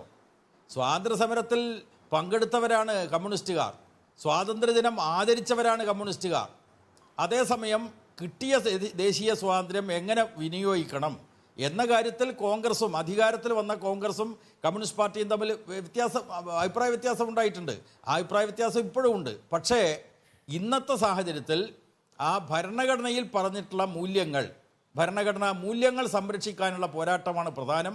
അതിൽ അന്ന് അധികാരത്തിലിരിക്കുന്ന കോൺഗ്രസിൻ്റെ ഇന്നത്തെ രൂപങ്ങൾ തീർച്ചയായിട്ടും ഇന്ത്യ എന്ന് പറയുന്ന ഒരു പൊതുവേദിയിൽ യോജിച്ച് BJPയെ തോൽപ്പിക്കേണ്ട രാഷ്ട്രീയ കാര്യപരിപാടിയുമായിട്ടാണ് CPIM മുന്നോട്ട് പോകുന്നത്. അത് മാറിക്കൊണ്ടിരുന്ന രാഷ്ട്രീയ സാഹചര്യത്തെ കൃത്യമായി തിരിച്ചറിഞ്ഞുകൊണ്ടാണ് അത്തരമൊരു നിലപാട് സ്വീകരിക്കുന്നത്. നേരത്തെ സൂചിപ്പിച്ചതുപോലെ തന്നെ ഇന്ത്യ എന്ന രാജ്യം രൂപപ്പെടുന്ന കാലഘട്ടത്തിലുള്ള സ്വാതന്ത്ര്യ സമരത്തിലെ പങ്കാളിത്തം, അതിനുശേഷം CPM-ഉം കോൺഗ്രസിനും, CPM-നല്ല കമ്മ്യൂണിസ്റ്റ് പാർട്ടിക്കും കോൺഗ്രസിനുമുള്ള അഭിപ്രായ വ്യത്യാസം, ഇതൊക്കെ ഒരുപക്ഷെ CPM-ന്റെ ഈ കാലഘട്ടത്തിലും ഒരുപക്ഷെ ഉണ്ടായിരിക്കാം. എൻ്റെ ചോദ്യം എന്ന് പറയുന്നത്, നമ്മൾ ചുരുങ്ങേണ്ട വിഷയം എന്ന് പറയുന്നത്, നോക്കൂ, ഇതാണ് 2024 ജനുവരി 22-ന് പ്രതിഷ്ഠാ ദിനം എന്ന് പറഞ്ഞാൽ മാർച്ച് മാസമാണ് തെരഞ്ഞെടുപ്പ്. അതായത് ഈ രാമക്ഷേത്രത്തിൻ്റെ ഉദ്ഘാടനത്തിൻ്റെ പ്രതിധ്വനികളാണ് വടക്കേ സംസ്ഥാനങ്ങളിൽ മുഴുവൻ മുഴങ്ങുക. അതൊരുപക്ഷെ തെക്ക് പോലും ഉണ്ടാകാനുള്ള സാധ്യതയുണ്ട്. അതിനകത്ത് ഏതെങ്കിലും തരത്തിലൊരു പുതിയ നെറേറ്റീവ് ഇല്ല എന്ന 5 സംസ്ഥാനങ്ങളിലെ നിയമസഭാ തെരഞ്ഞെടുപ്പ് ഫലത്തിൽ നിന്ന് വ്യക്തമാണല്ലോ. അവിടെ ഇപ്പോൾ തന്നെ ഒരു BJP അനുകൂല മനോഭാവമുണ്ട്. ഇനി അത് വർദ്ധിക്കുകയാണ് ചെയ്യുക. മാത്രമല്ല BJP ഉപയോഗിക്കുന്ന രാഷ്ട്രീയ മുദ്രാവാക്യങ്ങൾ തന്നെയാണ് ഒരു പരിധിവരെ കമൽനാഥ് അടക്കമുള്ള ഉത്തരേന്ത്യൻ സംസ്ഥാനങ്ങളിലെ കോൺഗ്രസ് നേതാക്കൾ മുന്നോട്ട് വയ്ക്കുന്നത്. CPM-നെ സംബന്ധിച്ചിടത്തോളം, ഇനി CPM-ലേക്ക് വന്നാൽ, CPM ഈ കേരളത്തിൽ മാത്രമായി ചുരുങ്ങുകയാണ്. CP ജയരാജൻ, യാതൊരു റോളും ദേശീയ തലത്തിൽ നിങ്ങൾക്കില്ല. അപ്പോൾ കോൺഗ്രസ് ആണ്, അല്ലെങ്കിൽ മറ്റ് കോൺഗ്രസിനോടൊപ്പം നിൽക്കുന്ന സോഷ്യലിസ്റ്റ് രാഷ്ട്രീയ പാർട്ടികളാണ് ഈ വിഷയത്തിൽ നിലപാടെടുക്കേണ്ടത്. അവർക്കൊരു നിലപാടില്ല. അപ്പോൾ പിന്നെ എങ്ങനെയാണ് നിങ്ങൾ BJPയെ തോൽപ്പിക്കുമെന്ന് പറയുന്നത്? ഇവിടെ വളരെ പ്രസക്തമായിട്ടുള്ളൊരു കാര്യമാണ് നികേഷ് ഉന്നയിച്ചത്. തീർച്ചയായിട്ടും അതിന് മറുപടി കണ്ടെത്തണം. ഇവിടെ കോൺഗ്രസ് എന്ന് പറയുന്ന പാർട്ടി ദേശീയ തലത്തിൽ BJPയെ അധികാര കസേരയിൽ നിന്ന് ഒഴിവാക്കണം എന്ന് പറയുന്നു. അതിന് അവർക്ക് കൃത്യമായിട്ടൊരു നിലപാടുണ്ടോ? ഇപ്പോൾ യഥാർത്ഥത്തിൽ രാമക്ഷേത്ര നിർമ്മാണം എന്നുള്ള അജണ്ട തന്നെ BJP മുന്നോട്ട് വെച്ചിട്ടുള്ളത് നേരത്തെ നികേഷ് ചൂണ്ടിക്കാണിച്ചതുപോലെ ഒരു ഹിന്ദു വോട്ട് ബാങ്ക് രൂപപ്പെടുത്താനാണ്. അല്ലാതെ ദൈവത്തോട്, ശ്രീരാമനോട് വല്ലാത്ത ഭക്തി ഉണ്ടായിട്ടൊന്നുമല്ല. അതിനെ വോട്ടാക്കി മാറ്റാനുള്ള, കൃത്യമായ രാഷ്ട്രീയ നേട്ടമാക്കി മാറ്റാനുള്ള ശ്രമമാണ് സംഘപരിവാർ ആസൂത്രണം ചെയ്തിട്ടുള്ളത്. അത് കൃത്യമായിട്ട് കോൺഗ്രസിന് തിരിച്ചറിയാനായിട്ടില്ല, CPM-ന് തിരിച്ചറിയാനാവുന്നു. അതുകൊണ്ട് 1975 ആഭ്യന്തര അടിയന്തരാവസ്ഥ പ്രഖ്യാപിച്ചപ്പോൾ ഇന്ദിരാഗാന്ധിക്ക് തന്നെ അന്ന് ഇൻ്റലിജൻസ് റിപ്പോർട്ട് ചെയ്തിട്ടുള്ളത് ഈ ഘട്ടത്തിൽ തെരഞ്ഞെടുപ്പ് നടത്തിയാൽ ഇന്ദിരാഗാന്ധിയും കോൺഗ്രസും വമ്പിച്ച ഭൂരിപക്ഷത്തോടെ ജയിക്കുമെന്നാണ്. ഇപ്പോൾ നികേഷും അതുപോലെ തന്നെ ഗോപാലകൃഷ്ണനും പറയുന്നത് 50%-ലേറെ വോട്ട് BJP കിട്ടാവുന്ന ഒരു അന്തരീക്ഷം ഈ രാമക്ഷേത്രത്തിൻ്റെ തുടക്കത്തോടു കൂടി ഉണ്ടാവും എന്നതാണ്. തീർച്ചയായിട്ടും നിശ്ചയദാർഢ്യത്തോടു കൂടി ഈ വർഗീയ അജണ്ട, രാജ്യത്തിൻ്റെ ഭരണഘടനാ മൂല്യങ്ങൾ തകർക്കുന്ന അജണ്ട ജനങ്ങളെ ബോധ്യപ്പെടുത്താൻ വേണ്ടി മതനിരപേക്ഷ ജനാധിപത്യ ശക്തികൾ മുന്നോട്ട് വരണം എന്നാണ് CPIM പറയുന്നത്. താൽക്കാലികമായിട്ട് അതിനോട് എല്ലാവരും യോജിച്ചെന്ന് വരില്ല. പക്ഷേ ഘട്ടം ഘട്ടമായിട്ട് ഈ രാജ്യത്തിലെ സംഘപരിവാർ നടപ്പാക്കുന്ന പദ്ധതി ഈ രാജ്യത്തിൻ്റെ അടിസ്ഥാന ശിലയെ തന്നെ തകർക്കുന്നതാണ് എന്നുള്ള യാഥാർത്ഥ്യം ജനങ്ങളെ ബോധ്യപ്പെടുത്താനുള്ള നിരന്തരമായിട്ടുള്ള പരിശ്രമം നടത്തണം എന്നതാണ് ഞാൻ പറയുന്നത്. അത് 2024 തെരഞ്ഞെടുപ്പിൻ്റെ ഒരു വിഷയം മാത്രമല്ല, ഈ രാജ്യത്തിൻ്റെ സമസ്ത മേഖലയിലും സംഘപരിവാർ ആശയങ്ങൾ കുത്തിച്ചെലുത്താനുള്ള പരിശ്രമമാണല്ലോ നടത്തുന്നത്. ജുഡീഷ്യറിയെ പോലും അവർ സ്വാധീനിക്കുന്നുണ്ടല്ലോ, സൈനിക തലത്തിൽ അവരിടപെടുന്നുണ്ടല്ലോ, തെരഞ്ഞെടുപ്പ് കമ്മീഷനെ പോലും നോക്കുകുത്തിയാക്കി മാറ്റിക്കൊണ്ടുള്ള നടപടികൾ കൈക്കൊള്ളുകയാണല്ലോ. ഇതിനെല്ലാം നിശ്ചയദാർഢ്യത്തോടുകൂടി എതിരിടുക എന്നതാണ് ജനാധിപത്യ മതനിരപേക്ഷ ശക്തികൾ നടത്തേണ്ട പ്രവർത്തനം. അക്കാര്യത്തിൽ കോൺഗ്രസിന് ഇപ്പോഴും ഗൗരവാവസ്ഥ മനസ്സിലായിട്ടില്ല. ആ കോൺഗ്രസ് ഇപ്പോഴും സംഘപരിവാരത്തിൻ്റെ അജണ്ടയിലെ കരുക്കളായി മാറുന്നു. അതാണ് മധ്യപ്രദേശിലെ കോൺഗ്രസിൻ്റെ നേതാവ് കമൽനാഥ് ഞങ്ങളെ കൂടി ഉദ്ഘാടനത്തിന് വിളിക്കണം, ശിലാസ്ഥാപന ചടങ്ങ്. അധികം സമയമെടുക്കാതെ ഈ ചോദ്യത്തിനോട് ഉത്തരം നോക്കൂ. ഈ രാമക്ഷേത്ര നിർമ്മാണം എന്ന് പറയുന്നത് ഒരു ജനതയുടെ വികാരമാണ്. ആ വികാരത്തിനൊപ്പം നിൽക്കുക എന്നുള്ളതാണ് കോൺഗ്രസിനെ സംബന്ധിച്ചിടത്തോളം ഇന്ന് സാധ്യമായ കാര്യം. നിങ്ങളെപ്പോലെ വടക്കേ ഇന്ത്യൻ സംസ്ഥാനങ്ങളിൽ നിന്ന് അപ്രത്യക്ഷമായ പാർട്ടിക്ക് ഈ രാമക്ഷേത്ര നിർമ്മാണത്തിൽ പങ്കെടുക്കരുത് എന്നൊക്കെ പറയാം, അല്ലെങ്കിൽ ഞങ്ങൾ പങ്കെടുക്കില്ല എന്നൊക്കെ പറയാം. പക്ഷേ കോൺഗ്രസിനെ സംബന്ധിച്ചിടത്തോളം, അല്ലെങ്കിൽ ഉത്തരേന്ത്യൻ സംസ്ഥാനങ്ങളിലെ സാന്നിധ്യമുള്ള രാഷ്ട്രീയ പാർട്ടികളെ സംബന്ധിച്ചിടത്തോളം അവിടെ പങ്കെടുക്കാതിരിക്കാനുള്ള സാഹചര്യം ഇന്ന് ഉത്തരേന്ത്യ നൽകുന്നില്ല. പി ജയരാജൻ, ആ രാഷ്ട്രീയം എന്തുകൊണ്ട് മനസ്സിലാക്കാൻ സാധിക്കുന്നില്ല? അതായത് മതനിരപേക്ഷതക്കെതിരായി BJP നടത്തിക്കൊണ്ടിരിക്കുന്ന ആക്രമണങ്ങളെ ചെറുത്തു തോൽപ്പിക്കാനുള്ള ജനകീയ ശക്തി രൂപപ്പെടുത്തണം. അതിന് കോൺഗ്രസ് ഇപ്പോഴും അസന്നിഗ്ധമായിട്ടുള്ള നിലപാട് സ്വീകരിക്കുന്നില്ല എന്നതാണ് ഇപ്പോൾ ഈ രാമക്ഷേത്രത്തിൻ്റെ ഉദ്ഘാടനത്തിന് ക്ഷണപത്രം കിട്ടിയിട്ടും കോൺഗ്രസ് കൃത്യമായിട്ട് നിലപാട് സ്വീകരിക്കാത്തത് കാണിക്കുന്നത്. അപ്പോൾ അവരുടെ ചാഞ്ചാട്ടമാണ് പ്രധാനം. ഈ രാജ്യത്തിലെ മതനിരപേക്ഷ ജനാധിപത്യ ശക്തികളെ ആകെ ഒന്നിപ്പിക്കാൻ ശ്രമിച്ചു കഴിഞ്ഞാൽ ഈ രാമക്ഷേത്ര വികാരത്തിൻ്റെ മേലെ ആളുകളെയൊക്കെ BJPക്ക് താമരക്ക് വോട്ട് കുത്തിക്കുന്ന നിലയിലേക്കുള്ള ഒഴുക്കിൽ നിന്നും മാറ്റി നിർത്താനാവും എന്നത് ഞങ്ങളെ സംബന്ധിച്ചിടത്തോളം നല്ല ബോധ്യമുണ്ട്. അത് കേരളത്തിൻ്റെ വിഷയം മാത്രമല്ല, രാജ്യത്തുടനീളം മതനിരപേക്ഷ ജനാധിപത്യ ശക്തികൾ ശക്തമാണ്. ജനങ്ങളുടെ ജീവിത പ്രശ്നങ്ങളെ, മൂർത്തമായ ജീവിത പ്രശ്നങ്ങളെ ആസ്പദമാക്കിയിട്ടുള്ള ഒരു ജനകീയ ശക്തി രൂപപ്പെട്ടാൽ ഈ മതവിശ്വാസത്തെ രാഷ്ട്രീയ നേട്ടത്തിന് വേണ്ടി ഉപയോഗിക്കുന്ന BJPയുടെ അജണ്ടയെ തോൽപ്പിക്കാനാവും എന്നാണ് ഞങ്ങൾ കരുതുന്നത്.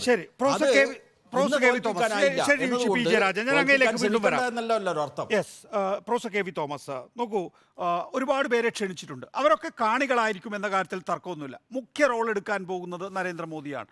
മുഖ്യ റോളിനപ്പുറത്തേക്ക് ശ്രദ്ധ കിട്ടാനുള്ള രണ്ടുപേരുണ്ടായിരുന്നു. LK അദ്വാനി, മുരളി മനോഹർ ജോഷിയാണ്. അവരോട് വരരുത് എന്ന് പറഞ്ഞിട്ടുണ്ട്. പിന്നീട് ഒരു സമാധാനിപ്പിക്കൽ എന്ന മണ്ണം VHP വിളിച്ചിട്ടുണ്ടെങ്കിൽ തന്നെയും വരരുത് എന്നുള്ള നിലപാടാണ് ഇതിൻ്റെ സംഘാടകർ എടുത്തിട്ടുള്ളത്. അപ്പോൾ ഫുൾ നരേന്ദ്രമോദി ആയിരിക്കും നിറഞ്ഞു നിൽക്കുക. നോക്കൂ, ഇത് തന്നെ ആയിരിക്കില്ലേ ഭാവി ഇന്ത്യ എന്ന് പറയുന്നത്? 2014 മുതൽ ഒരു ഇന്ത്യ രൂപപ്പെട്ടിട്ടുണ്ട്. യഥാർത്ഥത്തിൽ 2024 മുതൽ നമ്മൾ കാണാൻ പോകുന്ന ഇന്ത്യ, യഥാർത്ഥത്തിൽ നമ്മൾ അതിൻ്റെ ഒരു പരിച്ഛേദം ഈ രാമക്ഷേത്ര നിർമ്മാണത്തിൽ കാണാൻ പോകുന്നതല്ലേ?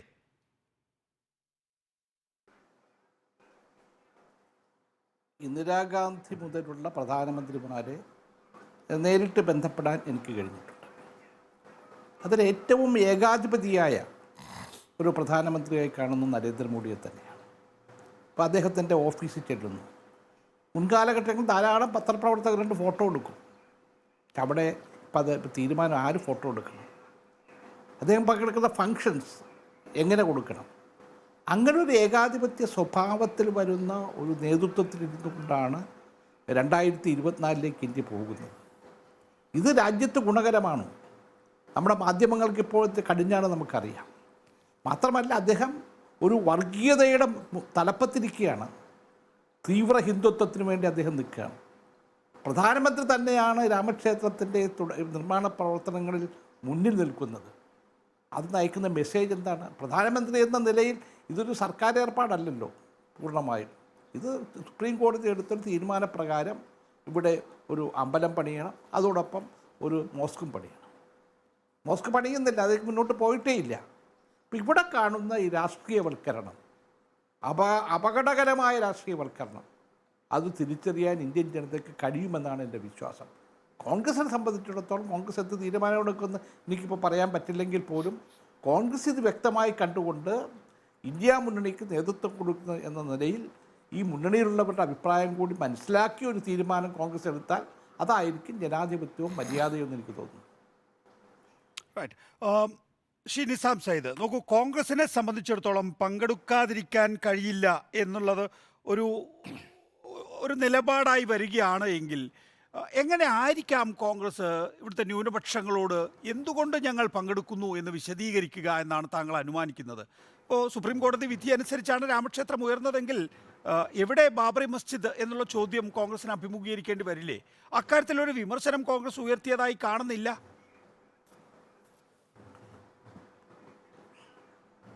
നിഖേഷ്, 2024 തെരഞ്ഞെടുപ്പ് രാമക്ഷേത്രത്തെ അനുകൂലിക്കുന്നവരും രാമക്ഷേത്രത്തെ എതിർക്കുന്നവരും ഉള്ളതാക്കി മാറ്റുക എന്നുള്ളതാണ് ഈ രാമക്ഷേത്രത്തിൻ്റെ വിപുലമായ ഉദ്ഘാടനത്തിലൂടെ നരേന്ദ്രമോദി ലക്ഷ്യമാക്കുന്നത്.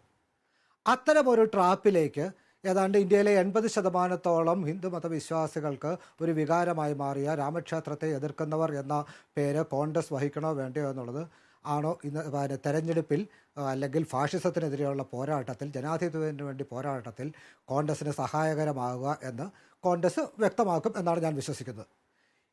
ഈ ക്ഷേത്ര നിർമ്മാണത്തെ എതിർക്കുന്ന ഒരു പാർട്ടി എന്ന ദുഷ്പേര് വെച്ചുകൊണ്ട് അടുത്ത തെരഞ്ഞെടുപ്പിനെ കോൺഗ്രസിനെ നേരിടാൻ കഴിയും എന്ന് ഞാൻ കരുതില്ല.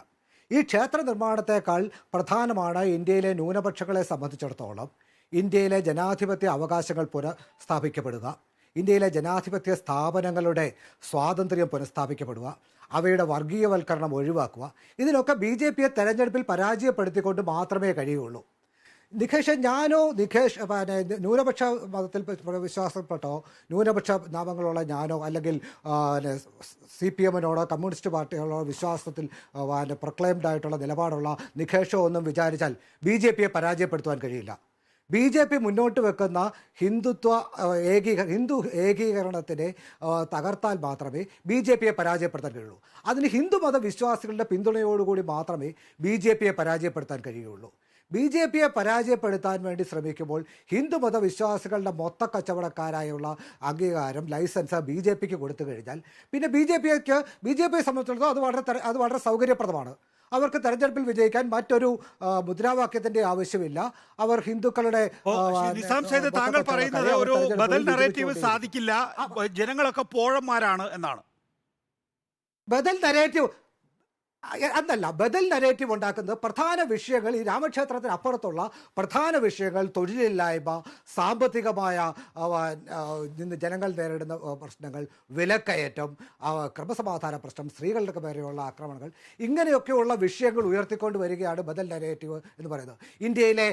ഇന്ത്യയെ മൊത്തം കോർപ്പറേറ്റുകൾക്ക് ഇന്ത്യയെ തീരെഴുതി കൊടുക്കുന്നത്, ഇങ്ങനെയൊക്കെയുള്ള വിഷയം ഉയർത്തി കാണിച്ചുകൊണ്ട് ഹിന്ദുമത വിശ്വാസികൾക്കെതിരല്ലാതെ നിന്നുകൊണ്ട് മാത്രമേ ഇന്ത്യയെ തിരിച്ചു പിടിക്കാൻ കഴിയുള്ളൂ. ഇത് കാര്യങ്ങൾ വിശദീകരിച്ചു കൊടുക്കാൻ കോൺഗ്രസ് അടക്കമുള്ള രാഷ്ട്രീയ പാർട്ടികൾ തയ്യാറാകുന്നില്ല എങ്കിൽ നമ്മുടെ ജനാധിപത്യത്തിന്റെ ഭാവി എന്താണ്? നിസാം സയ്യിദ്, ഉദാഹരണത്തിന് രാമക്ഷേത്ര നിർമ്മാണം ഒരു കോടതി ഉത്തരവിലൂടെയാണ് അത് വന്നിട്ടുള്ളത് എന്ന് ഞാൻ സമ്മതിക്കുന്നു. പക്ഷെ ആ കോടതി ഉത്തരവ് എങ്ങനെ ഉണ്ടായി, കോടതി ഉത്തരവിലെ വൈകല്യങ്ങൾ എന്തൊക്കെയാണ് എന്നൊന്നും പറഞ്ഞ് ആരും എന്തെങ്കിലും കാര്യങ്ങൾ ജനങ്ങളുടെ അടുത്തേക്ക് എത്തിക്കാൻ ശ്രമിക്കുന്നതായി ഞാൻ കാണുന്നില്ല. അതുകൊണ്ടാണ് ഈ രാമക്ഷേത്ര നിർമ്മാണവുമായി ബന്ധപ്പെട്ടുള്ള ഇന്നത്തെ ചർച്ചയിൽ എന്ന് എനിക്ക് തോന്നുന്നത്. ഒന്ന്. രണ്ട്, നോക്കൂ, 370 കേന്ദ്ര സർക്കാർ എടുത്തിട്ടുള്ള, പാർലമെന്റിൽ എടുത്തിട്ടുള്ള നിലപാട് മാത്രമല്ല, അതിനപ്പുറത്തേക്ക് സുപ്രീം കോടതിയിൽ നിന്ന് വന്നിട്ടുള്ള വിധി എന്ന് പറയുന്നത് ഇന്ത്യയുടെ ഫെഡറൽ സംവിധാനത്തെ തകർക്കുന്നതാണ് എന്ന് പറയാൻ കോൺഗ്രസ് സമയം കണ്ടെത്തുന്നുണ്ടോ ഈ കാലഘട്ടത്തിൽ? നാളെ എന്താ സംഭവിക്കാൻ പോകുന്നത്? ഒരുപക്ഷെ 2024-29 കാലഘട്ടത്തിൽ ഇതേ BJP സർക്കാർ തന്നെയാണ് ആവർത്തിക്കപ്പെടുന്നതെങ്കിൽ കേശവാനന്ദ ഭാരതി വിധി അവർ ഓൾട്ടർ ചെയ്യും. അതിലൂടെ എന്താ ഉണ്ടാകാൻ പോകുന്നത്? ഈ രാജ്യത്ത് ജനാധിപത്യം ഉണ്ടാകില്ല, മതേതരത്വം ഉണ്ടാകില്ല. ഒരു പുതിയ ഭരണഘടന എന്ന നിലയിൽ തന്നെ നമുക്ക് വിഭാവനം ചെയ്യാൻ കഴിയുന്ന ചില കൂട്ടിച്ചേർക്കലുകൾ ഉണ്ടാകും. അവിടെ മതേതരത്വം ഇല്ല, അവിടെ ജനാധിപത്യം ഇല്ല. അപ്പോൾ ഇതൊന്നും ജനങ്ങൾക്ക് പറഞ്ഞു കൊടുക്കാൻ തയ്യാറാകാതെ ഞങ്ങൾക്ക് വോട്ട് കിട്ടണം, വോട്ട് കിട്ടാൻ വേണ്ടി ഇത് പറഞ്ഞേ പറ്റൂ എന്നൊക്കെ പറയുന്നത് എന്ത്? നികേഷ്, BJP അധികാരത്തിൽ ഇരിക്കുന്നത് കൊണ്ടാണ് ഇതെല്ലാം സംഭവിക്കുന്നത് എന്നുള്ള കാര്യത്തിൽ നികേഷിന് തർക്കമില്ലല്ലോ. ഈ വിധികളാണെങ്കിലും അല്ലെങ്കിൽ ഈ സ്ഥാപനങ്ങൾ വർഗീയവൽക്കരിക്കപ്പെടുന്നതാണെങ്കിലും ഇതൊക്കെ BJP അധികാരത്തിൽ ഇരിക്കുന്നത് കൊണ്ട് സംഭവിക്കുന്നതാണ്. ന്യൂനപക്ഷങ്ങൾ ഇന്ന് നേരിടുന്ന വെല്ലുവിളികളെല്ലാം BJP അധികാരത്തിൽ ഇരിക്കുന്നതുകൊണ്ട് ഉണ്ടാകുന്നതാണ്. അപ്പോൾ BJP അധികാരത്തിൽ നിന്ന് പുറത്താക്കുക എന്നുള്ളതാണ് ഇന്ത്യയിലെ ജനാധിപത്യ ശക്തികൾ നേരിടുന്ന അടിയന്തരമായ വെല്ലുവിളി. ആ അടിയന്തരമായ വെല്ലുവിളിക്ക് മുമ്പിൽ രാമക്ഷേത്രം പോലെ വിവാദമുയർത്തുന്ന, രാമക്ഷേത്രം പോലെ ജനങ്ങളെ വർഗീയമായി വിഭജിക്കുന്ന വിഷയങ്ങൾക്ക് പുറകെ പോയി ഇപ്പോൾ CPM-നെ സംബന്ധിച്ചുള്ള വളരെ എളുപ്പമുള്ള കാര്യം, CPM-ന് കേരളത്തിലെ കാര്യം മാത്രം നോക്കിയാൽ മതി. ഇപ്പോൾ കോൺഗ്രസിനെ പോലെ ദേശീയ തലത്തിൽ സാന്നിധ്യമുള്ള ഒരു പാർട്ടി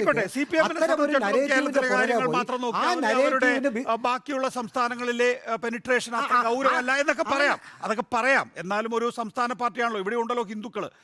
അപ്പോൾ CPM-നെ സംബന്ധിച്ചിടത്തോളം അതും കൂടി നോക്കണ്ടേ എന്നുള്ളതാണ്. അത് ഞങ്ങൾ നോക്കാൻ ഉദ്ദേശിക്കുന്നില്ല എന്ന നിലപാടാണ് CPM ഇതുവരെ പറഞ്ഞു പോയിട്ടുള്ളത്. എന്റെ ചോദ്യം നിസാം ചെയ്ത് നോക്കൂ, കോൺഗ്രസിനെ സംബന്ധിച്ചിടത്തോളം ഇത് പറഞ്ഞേ തീരൂ എന്നാണ്. നോക്കൂ, ഒറിജിനൽ എവിടെ ഉണ്ടാകുമ്പോൾ ഡ്യൂപ്ലിക്കേറ്റ് എന്തിനെന്ന് ജനം ചോദിക്കില്ലേ? അതല്ലേ ഈ 3-5 സംസ്ഥാനങ്ങളിൽ നമ്മൾ കണ്ടത്. അത് നിഖേഷ് BJP ഉയർത്തുന്ന ട്രാപ്പിലേക്ക് ചെന്ന് വീഴുകയാണ്. BJPക്ക് ഹിന്ദുമതവും ഹിന്ദുത്വവും തമ്മിലുള്ള വേർതിരിവ് തിരിച്ചറിയാൻ നിഖേഷിനും കഴിയുന്നില്ല. അത് ഇല്ലാതാക്കുക എന്നുള്ളതാണ് BJPയുടെ അജണ്ട. ഹിന്ദുമത വിശ്വാസികളെ മുഴുവൻ ഹിന്ദുത്വയിലേക്ക് ഉൾക്കൊള്ളുക എന്നുള്ളതാണ് BJP ശ്രമിക്കുന്നത്.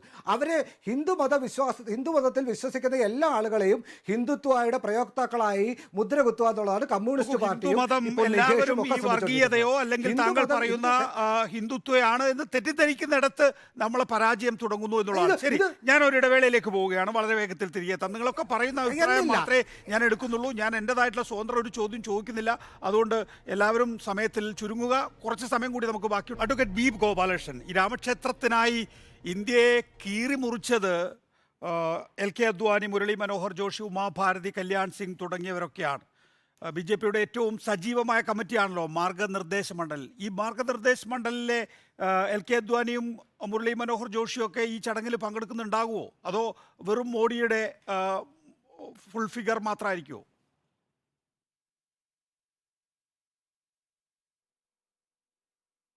നിങ്ങൾ ചോദിച്ചതിന് ഉത്തരം പറയാം. അതിന് മുമ്പ് മാർക്സിസ്റ്റ് പാർട്ടിയുടെ നേതാവ് ജയരാജൻ പറഞ്ഞതിന് മറുപടി പറയട്ടെ.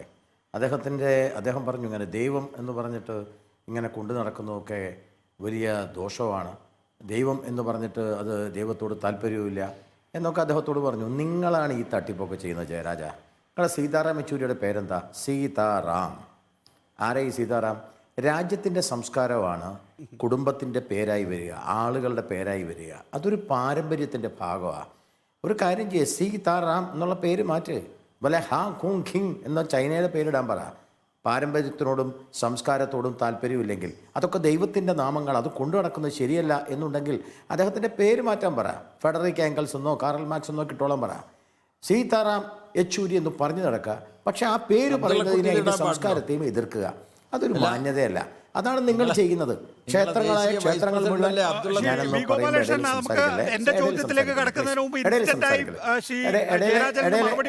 സംസാരിക്കട്ടെ. ഞാൻ സംസാരിക്കട്ടെ. ഞാൻ പറയാം.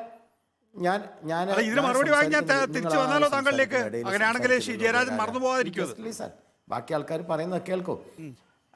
അല്ല വേണ്ട, എൻ്റെ അല്ല ജയരാജന് നല്ല ഓർമ്മശക്തിയുള്ള ആളാണ്, ഒരു കുഴപ്പമില്ല. ഞാൻ ഇത് അദ്ദേഹം പറഞ്ഞിട്ട് അദ്ദേഹം പറഞ്ഞോട്ടെ. രണ്ടാമത്തെ കാര്യം, അപ്പോൾ ആദ്യം അദ്ദേഹത്തിൻ്റെ പേര് മാറ്റാം. രണ്ടാമത്തെ കാര്യം, ഞാൻ പെട്ടെന്ന് തീർക്കാൻ 3-4 ആൾക്കാർ എനിക്കെതിരെ പറഞ്ഞതല്ലേ. രണ്ടാമത്തെ കാര്യം, ഈ ക്ഷേത്രങ്ങളായ ക്ഷേത്രം മുഴുവൻ ഭരിക്കുന്നതാരാ? ക്ഷേത്രം ഭരിക്കുന്നത് മുഴുവൻ മാർക്സിസ്റ്റ് പാർട്ടി ദേവസ്വത്തിൻ്റെ പേരില്ലേ. പക്ഷേ ഗുരുവായൂർ ക്ഷേത്രത്തിൻ്റെ മൂലമന്ത്രി ഇവിടെയാണോ? ആ ചങ്ങാതി, ആ കൃഷ്ണൻ ഇരിക്കുന്നത് എവിടെയാണോ എന്ന് ചോദിച്ചു പോയതാരാ? മുഖ്യമന്ത്രി. ഈ സമീപനം BJPക്കില്ല. ഞങ്ങൾ ഈ പാരമ്പര്യത്തിലും സംസ്കാരത്തിലും ഇതിലൊക്കെ വിശ്വസിക്കുന്ന ആളുകളാണ്. ഈ പാരമ്പര്യത്തിൻ്റെ ബിംബങ്ങളാണ് കൃഷ്ണനായാലും രാമനായാലും എല്ലാം. അതിനെ ഞങ്ങൾ അങ്ങനെ തന്നെ വിശ്വസിക്കുന്നവരാണ്. നിങ്ങളെ മാതിരി വോട്ട് ബാങ്കിന് വേണ്ടി അഡ്ജസ്റ്റ്മെൻറ്റ് പരിപാടി ഞങ്ങൾക്കില്ല. പിന്നെ നിങ്ങൾ പറയുന്നത് എന്താ? എനിക്ക് ഏറ്റവും അത്ഭുതം തോന്നിയത് സ്വാതന്ത്ര്യമൊക്കെ കമ്മ്യൂണിസ്റ്റുകാർ നടത്തിയിട്ടുണ്ട്. ഒരു ദിവസം കൊണ്ട് ചരിത്രം മാറ്റാൻ പറ്റില്ല. ചരിത്രം എഴുതപ്പെട്ടതാ, ചരിത്രം നടന്നതാ. കൽക്കത്ത തീസിസ് എന്താ എന്നൊന്ന് വിശദീകരിച്ചിട്ട് പോവുക താങ്കൾ. കൽക്കത്ത തീസിസ് അറിയാത്തവരല്ല. ഞങ്ങളുടെ നാട്ടിൽ ഒരാളുണ്ട്, സർദാർ ഗോപാലകൃഷ്ണൻ. ആരാന്നൊന്ന് അന്വേഷിച്ചാൽ മനസ്സിലാവും. ത്രിവർണ്ണ പതാക കീറിയിട്ട് നിലത്തെറിഞ്ഞതാണ്. ഞാൻ ആ ചരിത്രത്തിലേക്ക് പോകുന്നൊന്നുമില്ല. പിന്നെ നിങ്ങളെന്താ പറഞ്ഞത്? ഈ എന്താ പറയുക, ഭാരതം മുഴുവനും ജീവിത പ്രശ്നങ്ങൾ കൊണ്ടുനടക്കണം. ആദ്യം ഈ കേരളത്തിലെ ജീവിത പ്രശ്നം ഒന്ന് അവസാനിപ്പിക്കും. എന്നിട്ട് നമുക്ക് ഭാരതത്തിൽ പോവാം. ഭാരതത്തിലേക്ക് ഭാരതം എന്ന പേര് പറയാനുള്ള യോഗ്യതയൊന്നും CPM-കാർക്കൊന്നും ഇല്ല. പിന്നെ KV തോമസ് സാറ്, എനിക്ക് KV തോമസ് സാറിനോട് വളരെ വിഷമമുണ്ട്. സാർ ഏകാധിപത്യം എന്ന് പറയുക. കഴിഞ്ഞ 9 വർഷമായി ഇന്ത്യ ഭരിക്കുന്നു BJP.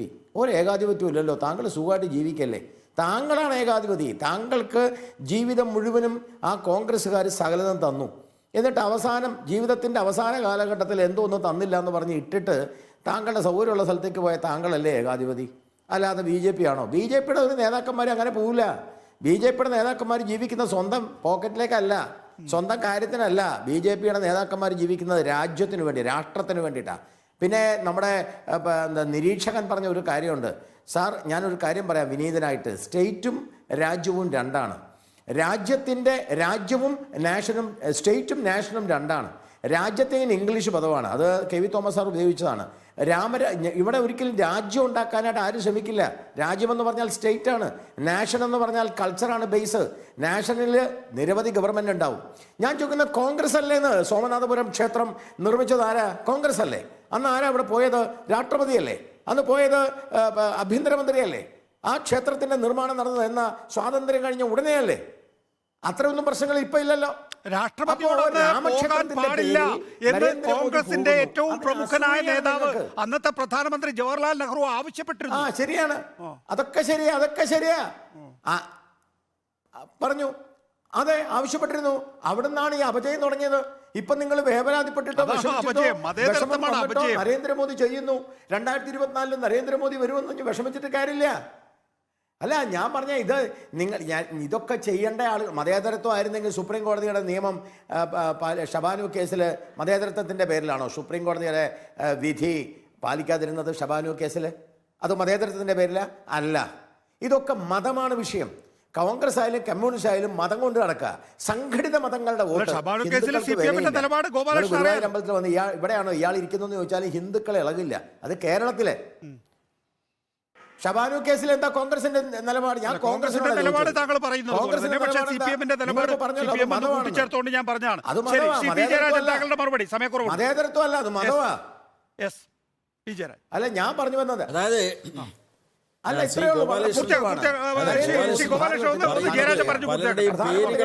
നരേന്ദ്രമോദി എല്ലാ കാര്യവും ചെയ്യും, അതിന് വിഷമിച്ചിട്ട് കാര്യമില്ല. ഞാൻ പറഞ്ഞല്ലോ, ഞാൻ ഉപചോദ്യങ്ങൾ ചോദിക്കുന്നില്ല. പി ജയരാജൻ മറുപടി. ആളുകളുടെ അതെ തീർച്ചയായിട്ടും ആളുകളുടെ പേരുകൾ ഉപയോഗിച്ചുകൊണ്ടാണ് ഇവിടെ ഗോപാലകൃഷ്ണൻ മറുപടി പറയാൻ ശ്രമിക്കുന്നത്. ആ പേരുകളിൽ സീതാറാം മാത്രമല്ല, നിരവധി പേരുകളുണ്ട്, മുസ്ലിം പേരുകളുണ്ട്. അബ്ദുള്ളക്കുട്ടി ഏത് സംസ്കാരത്തിൻ്റെ ഭാഗമാണ്? ക്രിസ്ത്യൻ പേരുകാർ ഏത് സംസ്കാരത്തിൻ്റെ ഭാഗമാണ്?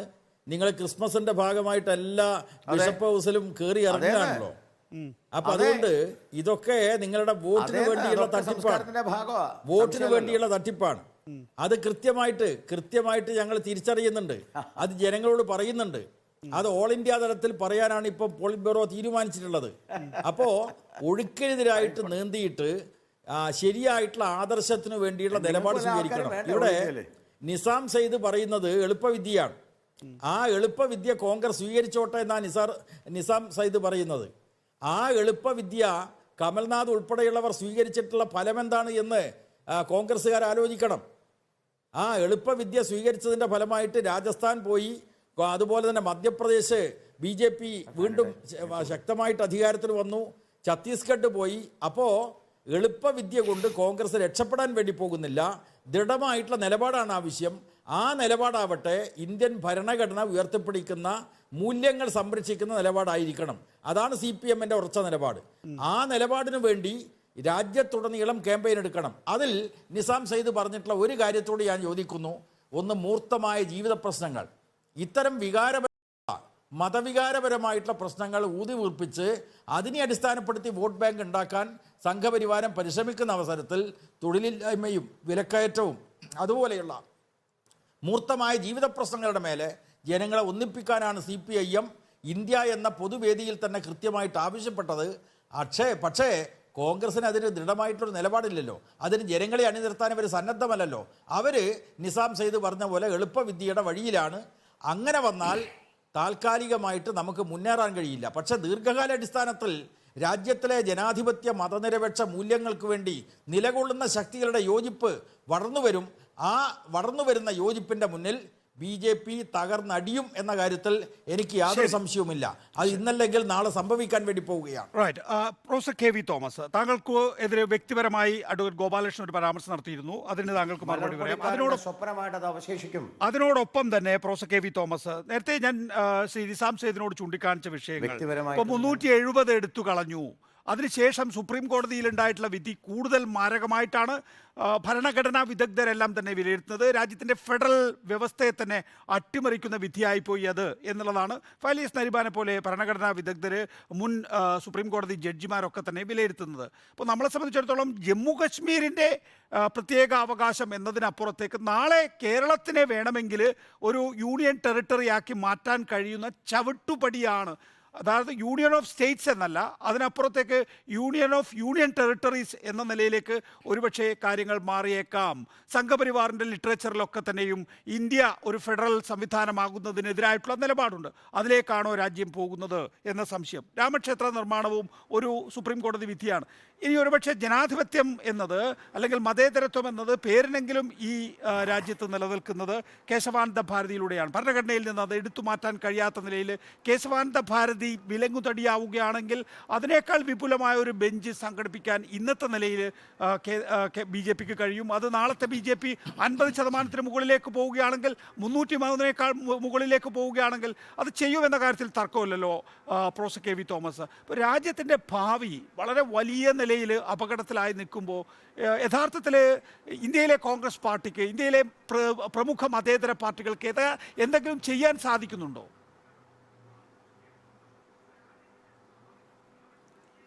BJPയുടെ ഇന്നത്തെ തീവ്ര ഹിന്ദുത്വവും നരേന്ദ്രമോദിയുടെ ഏകാധിപത്യ സ്വഭാവവും അതാണ് ഞാൻ ഭയപ്പെടുന്നത്. എനിക്ക് മറ്റൊന്നിലേക്കൊന്നും മറുപടി പറയേണ്ട കാര്യമില്ല, മറുപടി പറഞ്ഞിട്ടുള്ളത്. ഈ കഴിഞ്ഞ 10 വർഷക്കാലം കൊണ്ട് ഇന്ത്യ കണ്ടിട്ടുള്ള ഏറ്റവും വലിയ ഏകാധിപതിയായിട്ട് നരേന്ദ്രമോദി മാറിയിരിക്കുകയാണ്. അത് 1-2 കാര്യങ്ങളിലല്ല. ഇപ്പോൾ ജമ്മു ആൻഡ് കാശ്മീർ 3ആയിട്ട് പിളർത്തു. അവിടെ ഒരു ഗവർണറെ ഉപയോഗിച്ചു. നമ്മുടെ ഫെഡറൽ സിസ്റ്റം തകർക്കുന്ന വിധത്തിൽ ഗവർണർമാർ ഉപയോഗിക്കും, കേരളത്തിൽ ഉൾപ്പെടെ. ഇത് എന്നെപ്പോലെയുള്ള ആൾക്ക് ഭയപ്പാടുണ്ട്. എന്നെ വ്യക്തിപരമായി പറഞ്ഞിട്ട് ഞാനതിന് മറുപടി പറഞ്ഞ പേരിൽ കൊടുത്തിട്ടുണ്ട്. ഇവിടെയുള്ള പ്രശ്നം എന്താണ്? ഈ രാമക്ഷേത്രം വരുന്നതിൻ്റെ എതിർപ്പല്ല. രാമക്ഷേത്രത്തോടൊപ്പം കോടതി വിധിച്ചതനുസരിച്ച് ഇവിടെ മോസ്ക് വരണ്ടേ, മസ്ജിദ് വരണ്ടേ? എന്തുകൊണ്ടത് കൊണ്ടുവന്നില്ല? ഇതോടൊപ്പം ഈ പ്രധാനമന്ത്രി ചെയ്യേണ്ട കാര്യമാണെങ്കിൽ രാമക്ഷേത്രത്തോടൊപ്പം ആ മസ്ജിദും കൊണ്ടുവരണ്ടേ? അത് കൊണ്ടുവന്നില്ലല്ലോ. തിരഞ്ഞെടുപ്പ് വരുന്നതിന് മുമ്പാണ് ഈ പ്രചണ്ഡമായ പ്രചരണം നടക്കുകയാണ്. ഇത് അപകടകരമാണ്. മതത്തിൻ്റെ ചീട്ട് കാണിച്ച് വോട്ട് പിടിച്ചാൽ അത് അധികം നാൾ നിൽക്കില്ല. ഇന്ത്യൻ ജനാധിപത്യം തെളിയിച്ചിട്ടുണ്ട്. അതുകൊണ്ട് ഒരു കാര്യമേ എനിക്ക് പറയാനുള്ളൂ, ജാതി മത ചീട്ട് കാണിച്ച് വോട്ട് പിടിക്കാൻ പോകരുത്. മതത്തെ ഉപയോഗിക്കുന്ന അനാവശ്യമായിട്ട് എല്ലാവരും ഈശ്വര വിശ്വാസിയാണ്. പക്ഷേ ആ ഈശ്വര വിശ്വാസത്തെ വോട്ട് പിടിക്കാൻ വേണ്ടി ഉപയോഗിച്ചാൽ തിരിച്ചടി ഉണ്ടാകും. കോൺഗ്രസിനെ സംബന്ധിച്ചിടത്തോളം കോൺഗ്രസ് ഇത് മനസ്സിലാക്കാൻ കഴിയണം. ഇന്ത്യ മുന്നണി നയിക്കുന്നത് കോൺഗ്രസ്സാണ്. ഇത്തരം പ്രധാനപ്പെട്ട പ്രശ്നങ്ങൾ വരുമ്പോൾ ഇതിൻ്റെ അകത്ത് ചർച്ച ചെയ്തൊരു തീരുമാനം എടുക്കുമായിരിക്കും എനിക്ക് തോന്നുന്നു. ഏതായാലും ഈ ഏകാധിപത്യത്തിനെതിരായി, വർഗീയതയ്ക്കെതിരായി വിട്ടുവീഴ്ചയില്ല സമരമായിരിക്കും നടക്കുന്നത്. ഓക്കെ, വളരെ നന്ദി professor KV Thomas, P Jayarajan, ഒപ്പം തന്നെ അഡ്വക്കേറ്റ് B ഗോപാലകൃഷ്ണൻ, നിസാം സെയ്ദ്. നമസ്കാരം.